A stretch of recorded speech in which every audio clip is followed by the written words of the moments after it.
DSG oil and filter change. Do a full scan, so we have to check gear oil temperature, make sure it's not too hot to drain or too cold to drain. To wet clutch, like a motorbike clutch or anything like that, as the friction plate wears down, the debris goes in the oil, which is utilised throughout the whole gearbox, so it can go in parts of the mechatronics and things like that, and you cause issues and premature wear on that. So the 7-speed dry clutch doesn't have a filter, there's no change intervals on those.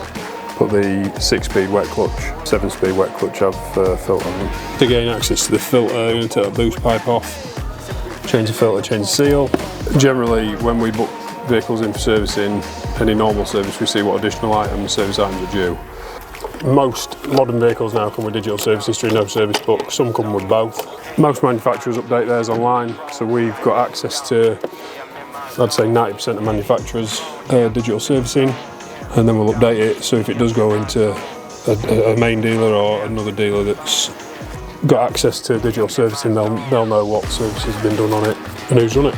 We use genuine parts, genuine oil. If we don't use genuine parts at a customer's request, we always use OE quality parts. It doesn't affect the manufacturer's warranty. If we're doing bigger jobs that involve nuts and bolts to be replaced, we always get supplied new nuts and bolts through whichever manufacturer we've got the parts from, whether it's Volkswagen, Toyota, whoever it is.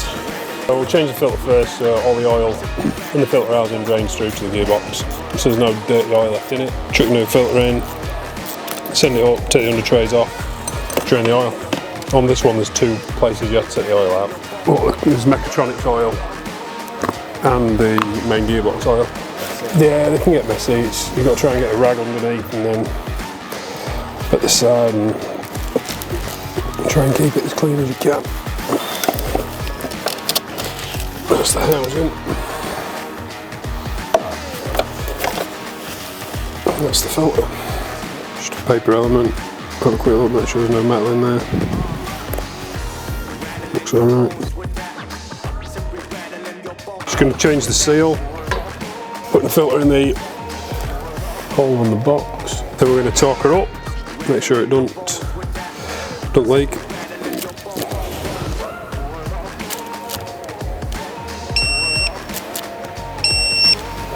Filter in, got to put some boost pipes back on, airbox back on, give it a white round up the top. I'm going to take the under tray off, not with that socket but not now. Then I will show you the bottom of the gearbox.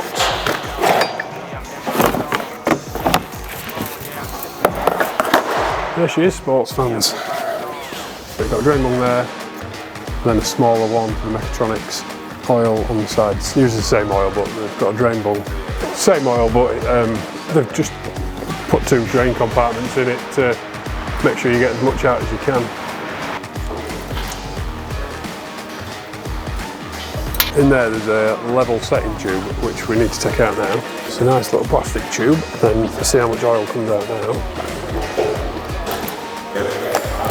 Yeah, so instructions on this one are let it drain for 4 minutes. Torque the drain bungs up, stick some new washers on them, put the level tube in, only has to be finger tight.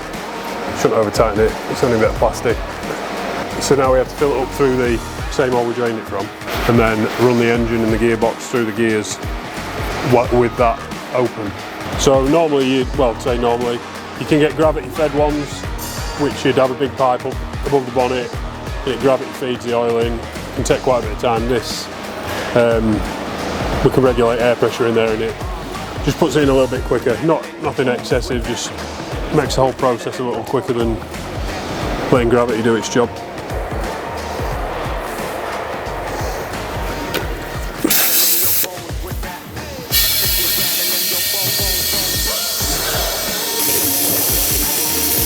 And just leave it and tidy up while it fills her up. Filled it up. So obviously the levels, it's got effectively got too much oil in it now. So we're going to run the car, get it up to gear oil needs to be at about 35 degrees.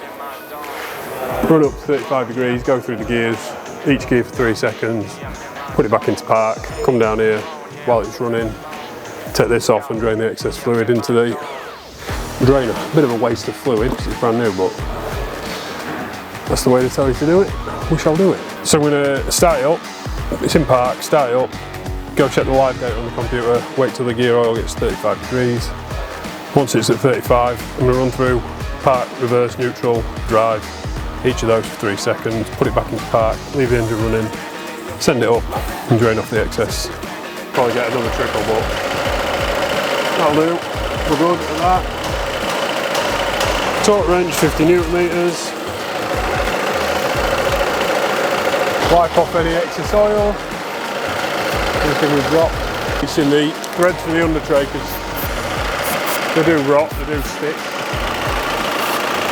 So there's nothing worse than doing a service and it taking 30 minutes to get the under tray off because the screws around it are all snapped. So we shall try and prevent it. That's it, done. I'm going to turn her off. Just exit out the computer. So now we'll do a quick health check, have a look around it. Every car that comes in gets a health check. So all done, just going to road test it, give it back to the customer.